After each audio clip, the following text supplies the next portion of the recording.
સુરત શહેરના યોગી ચોક વિસ્તારમાં 39 વર્ષીય યુવક લગ્ન બાદ છૂટાછેડા થતાં પોતાના 15 વર્ષના દીકરા અને પરિવારના અન્ય સભ્યો સાથે રહી જીવન પસાર કરી રહ્યા હતા। આ દરમિયાન દીકરો નાનો હોવાથી તેઓએ ફરી વખત લગ્ન કરવાની ઈચ્છા વ્યક્ત કરી હતી, જેથી તેમણે પરિવારના સભ્યોને વાત કરી હતી। આ દરમિયાન તેઓના નાના ભાઈના પત્નીએ તેમને વોટ્સએપમાં એક યુવતીનો ફોટો મોકલ્યો હતો અને પૂછ્યું હતું કે જો તમને આ યુવતી પસંદ હોય તો આપણે લગ્ન માટે વાત ચલાવીએ, આપણા સંબંધીમાં જ છે, જેથી યુવકે હા પાડી હતી। આ દરમિયાન વિપુલ ડોબરિયા, જ્યોતિબેન અને જે યુવતીનો ફોટો મોબાઈલમાં આવ્યો હતો તે સંજના નામની યુવતી યુવકના ઘરે આવ્યા હતા। ત્યારે જ્યોતિબેને જણાવ્યું હતું કે સંજના મારા ફોઈની છોકરી છે। સંજનાના માતા પિતા સ્વર્ગવાસ સિધાવી ગયા છે, જેથી સંજના અમારા ઘરે જ રહે છે। બાદમાં લગ્ન ઈચ્છુક યુવકે અને સંજનાએ વાતચીત કરી લગ્ન માટે હા પાડી હતી, જેથી લગ્ન માટે વિપુલભાઈએ જણાવ્યું હતું કે તમારે 1 લાખ રૂપિયા જ્યોતિબેનને આપવાના છે અને વધુ 20,000 રૂપિયા આપવાના રહેશે, જેથી યુવકે આ તમામ બાબતો માટે હા પાડી હતી અને લગ્નની ખરીદી શરૂ કરી હતી। આ દરમિયાન ચાંદીના સાંકડા, સોનાનો દાણો અને કપડાની ખરીદી કરી તાપી કિનારે આવેલ શંકર ભગવાનના મંદિરે પરિવારજનોની હાજરીમાં લગ્ન કર્યા હતા।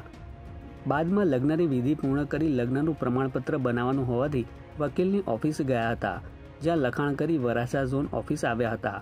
ત્યારે સંજનાએ ઓરિજિનલ ડોક્યુમેન્ટ સાથે નથી તેવું જણાવ્યું હતું, જેથી તેઓ પરત ઘરે આવી ગયા હતા। બાદમાં વિપુલ ડોબરિયાને 1.25 લાખ રૂપિયા રોકડા આપ્યા હતા।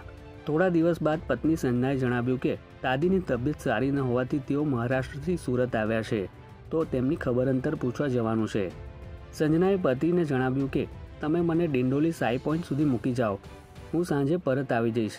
જોકે સંજના ઘરે ગયા બાદ યુવકના નાના ભાઈની પત્નીને ફોન કરીને જણાવે છે કે હવે હું ઘરે નથી આવવાની। ત્યારબાદ યુવકે અનેકવાર વિપુલ ડોબરિયાને કોલ કર્યા, પરંતુ કોઈ જવાબ ન મળતા પોતાની સાથે ઠગાઈ થઈ હોવાનું માલુમ પડ્યું હતું, જેથી તેઓએ સરથાણા પોલીસ મથકમાં ફરિયાદ આપી હતી। ફરિયાદના આધારે સરથાણા પોલીસે તપાસ હાથ ધરી હતી અને લૂંટેરી દુલ્હન અને તેના સાગરીતોની ધરપકડ કરી લીધી હતી। પોલીસે વિપુલ ડોબરિયા, રૂપાલીબેન ઉર્ફે સંજના વિકી ભગવાનભાઈ નાગમલ અને જ્યોતિ સંજય મોરેને ઝડપી કાયદેસરની કાર્યવાહી હાથ ધરી છે। સુરત શહેરના સરથાણા પોલીસ સ્ટેશનમાં ગત 6ઠા મહિનામાં એક અરજી આવી હતી વિપુલભાઈ ડાયાણીના નામથી કે એમની સાથે એવું ચીટિંગ થયું હતું કે એમને લગ્નની લાલચ આપીને એમની પાસેથી 1,35,000 જેટલા રૂપિયાની છેતરપિંડી કરવામાં આવી હતી। જે અરજીના અનુસંધાને સરથાણાના પીઆઈ અને એમની ટીમે મહેનત કરીને એ જે ટીમ એના સુધી પહોંચી ગયા। તો એમાં બનાવ એવો છે કે વિપુલ ડોબરિયા કરીને જે એક શખ્સ છે અને એને જ્યોતિ નામની એક છોકરીનો કોન્ટેક્ટ કરેલો અને બંને જણા મળીને જે છોકરીઓ ઘરકામ કરતી હોય એમને સમજાવે કે તમે અમારી સાથે અમે કહીએ કામ કરો, અને એ છોકરીઓને તૈયાર કરી અને નકલી દુલ્હન બનાવે અને સમાજમાં સોસાયટીમાં એવા માણસો શોધે કે જેના લગ્ન ના થયા હોય અથવા જેને પત્નીની જરૂર હોય, એમને પછી વાતોમાં ભોળવી અને આ છોકરીની ઓળખાણ કરાવે એના નામ બદલીને। તો આ જે ગુનો હતો એમાં જે છોકરી છે, જે દુલ્હન છે, એણે એનું નામ સંજના નામ આપેલું અને આ સંજના છે અને સંજના આ જ્યોતિને ત્યાં કામ કરે છે, ઘરકામ કરે છે અને એના મધર ફાધર નથી એવું કહીને એની ઓળખાણ કરાવી હતી કે આને લગ્ન કરાવી દેવાના છે। તો પેલો છોકરો જે વિપુલભાઈ છે એ તૈયાર થાય લગ્ન કરવા માટે, તો એની પાસેથી 1,05,000 રોકડા લીધા। એ સિવાય ચાંદીના છડા, સોનાની ચૂની, એ રીતે ગણીને ટોટલ 1,35,000 મુદ્દામાં જે 1,35,000 ચીટિંગ કર્યું હતું।